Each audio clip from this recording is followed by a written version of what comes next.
He stands as one of the most polarizing figures in South Africa's modern history. A hero to some, a villain to others.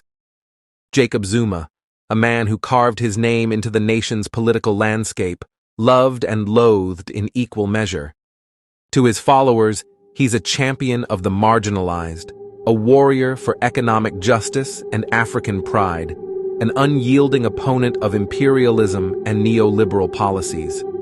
To his critics, he's a master of manipulation, a man whose promises rarely met reality.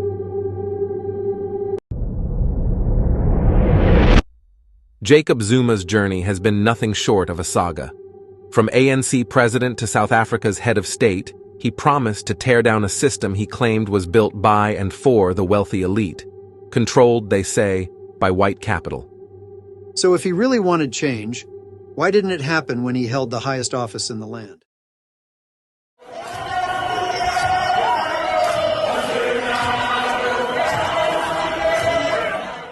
Supporters argue that his hands were tied. That even as president, Zuma faced resistance from an ANC still enmeshed in neoliberal practices, a party they claim had been captured by corporate and foreign interests. But is it true? Or is this the beginning of yet another chapter in Jacob Zuma's storied history?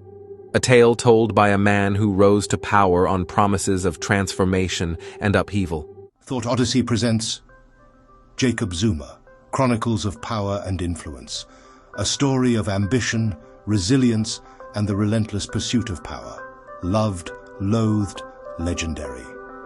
Join us as we explore the dynamics of his rise to power, his ascent to becoming the first citizen of South Africa, the palace intrigues of his reign as ANC president, and the historic fallout that some argue led to the ANC losing its majority.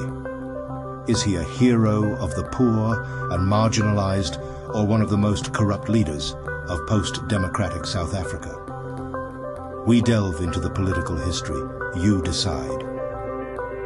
To understand Zuma's ascent, we must look back to the powerful figure he sought to replace. Thabo Mbeki. Mbeki, a respected and formidable leader, took the reins from Nelson Mandela, guiding South Africa into a period of economic growth. But to many, this growth was only for the privileged few. Mbeki was undeniably competent. Under him, the economy grew. But what about the people? Many in the ANC felt this growth never reached the masses.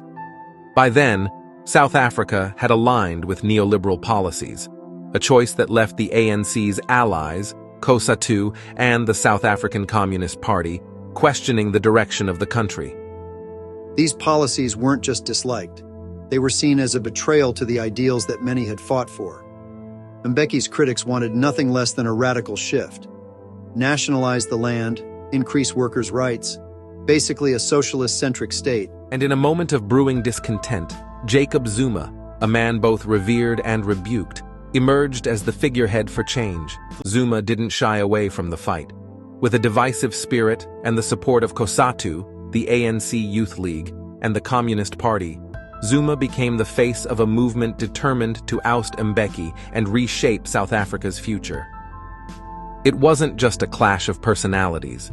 This was a clash of ideologies, a war over the economic soul of South Africa. On one side, Mbeki and his market-driven policies. On the other, Zuma's coalition calling for socialism, land reform, and a new economic dawn for the black majority. By the 2005 NGC, the fault lines were clear. Zuma's supporters, the so-called Coalition of the Wounded, were emboldened, forcing Mbeki into a corner. Mbeki's attempt to reform the ANC was met with jeers and outcry. The factional divide had never been so blatant.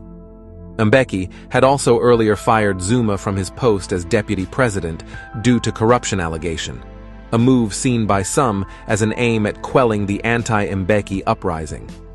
If true, it backfired spectacularly. Freed from the constraints of office, Zuma mobilized with relentless fervor. The alliance grew stronger, his rhetoric bolder, and the opposition to Mbeki only intensified. They weren't following Zuma for his charisma alone. They wanted what he promised: radical economic transformation, a South Africa for the majority.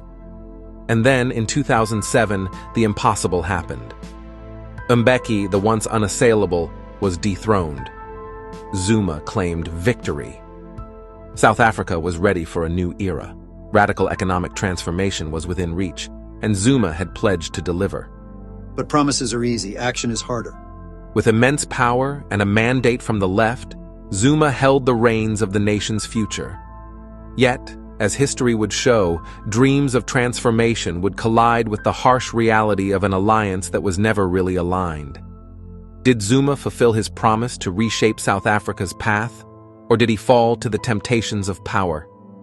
In Part 2, we'll explore the Zuma presidency, its achievements, its shortcomings, and the reasons behind the shift in support from his once strong allies in the ANC Youth League, COSATU, and SACP, who eventually sought his removal from power.